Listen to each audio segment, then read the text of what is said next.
اب ہماری عدلیہ کو ہم کیا کہیں؟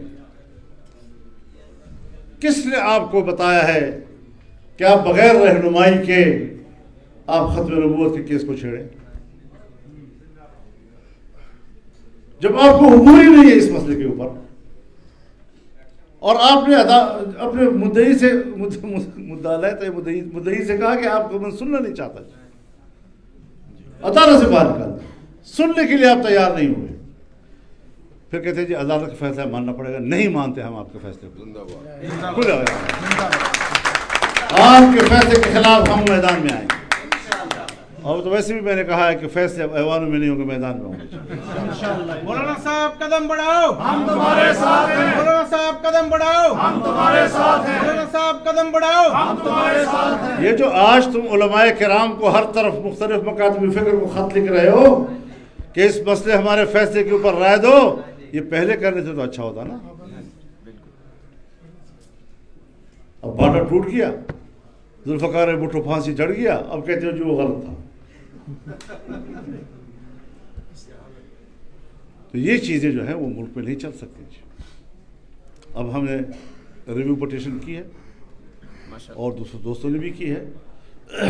آپ حضرات کا فرض بنتا ہے کہ ختم نبوت کے اس مسئلے پر پورا آپ اس پر مطالعہ بھی کریں، ہم سب آپ کے ساتھ ہیں۔ اور ٹھیک ٹھاک ہم نے آئین بنوانا ہے۔ آئین امریکہ میں جو شخص آئین کو نہیں مانتا یا ان کے کسی حصے کو نہیں مانتا وہ شہری نہیں کہلاتا۔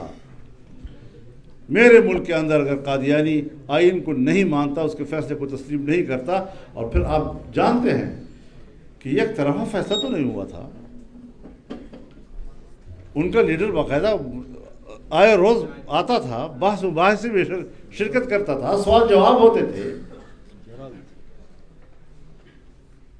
جرا ہوتی تھی، آخر وقت تک بیٹھے رہے اس پہ۔ اگر یہ پارلیمان جو اس وقت ایک جج کی حیثیت میں تبدیل ہو گیا تھا اور اس نے آپ کو سنا اور آپ آئے، آپ نے اس کو جج کمیٹی تسلیم کیا اور آپ نے اس میں حاضری دے کر ذرا بھی 10 دن قادیانیوں کے خلاف اور 3 دن لاہوریوں کے خلاف یہ جرا ہوتی رہی، پھر اب فیصلہ کیوں قبول نہیں کرو گے؟ اور یہ فیصلہ آپ کے خلاف صرف پارلیمنٹ نے نہیں کیا، مقدمہ بہاولپور کے جج نے بھی کیا ہے۔ یہ فیصلہ جنوب افریقہ کی عدالت نے بھی آپ کے خلاف کیا ہے، مالدیپ نے بھی کیا آپ کے خلاف۔ تو جو ہاں مقدمے لڑے گئے ہیں، عدالتوں میں لڑے گئے ہیں، فورم پہ لڑے گئے ہیں، تم ہر جگہ ہارے ہو، اور مسلمانوں نے ثابت کیا ہے کہ آپ اس عقیدے کے ساتھ مسلمان نہیں رہے۔ اب ان کی کتابیں بھی تقسیم ہوں گی، وہ لوگوں کو تبلیغ دعوت بھی کریں گے، اور قانون میں پابندی ہوگی، اور وہ کبھی کہیں گے کہ جی فلاں زمانے میں تو یہ قانون نہیں تھا۔ تو اس قسم کی چیزیں جو ہیں وہ ملک میں انتشار پھیلاتی ہیں، اور وہ جو ہم کہا کرتے تھے کہ ایجنڈے کے تحت کام ہو رہا ہے کہ قادیانیوں کو دوبارہ مسلمان کی حیثیت پاکستان میں دی جائے، ان کے اثرات نما ہوئے نہیں۔ وہی باتیں جو ہم کہا کرتے تھے۔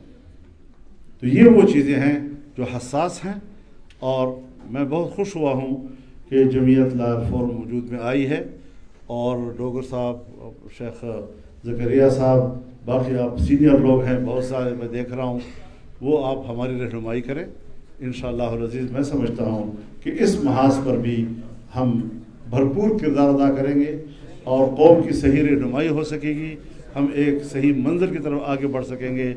آپ کی قانون و آئین کی بالادستی کے لیے ماضی کی قربانیوں کو بھی میں خراج تحسین پیش کرتا ہوں، اور آئندہ کے لیے بھی قربانیوں کی امید رکھتا ہوں۔ اللہ تعالی ہمارا حامی و ناصر ہو۔ وآخر دعوانا ان الحمدللہ رب العالمین۔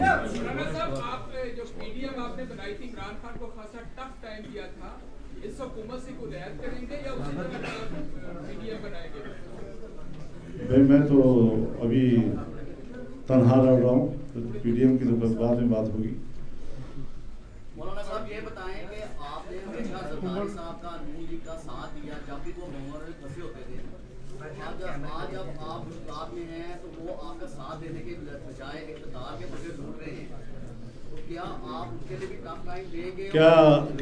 کیا اچھا سوال ہوتا اگر آپ یہ ان سے کر لیتے تو کردار ادا کریں گے؟